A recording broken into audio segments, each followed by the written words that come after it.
As parents, we have huge influence on our children.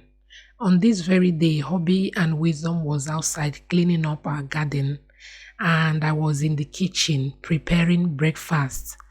I heard them chatting. They really talked about so many things.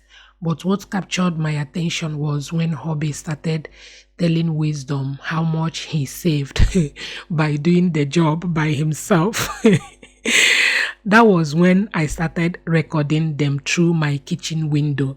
They had no idea that I was recording them. I was admiring the bonding and the whole discussion they had.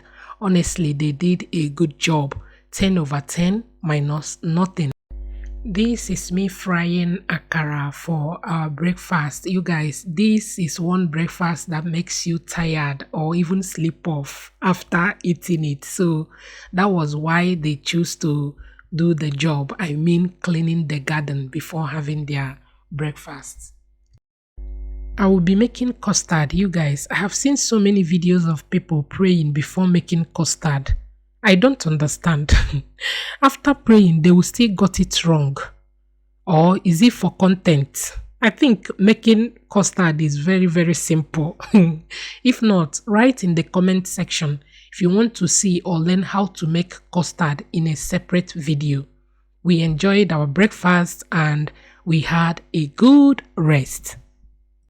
For dinner, we'll be having yam porridge. I've already peeled my yam and plantain. Add in a pot.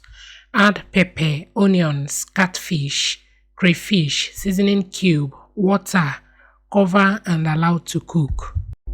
Few minutes later, I check on it. Add palm oil, cover and allow to cook until soft.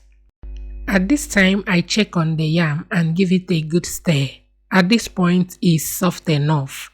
I'm going to add my spinach, some all-purpose seasoning, stir until well combined and is ready. Serve and enjoy.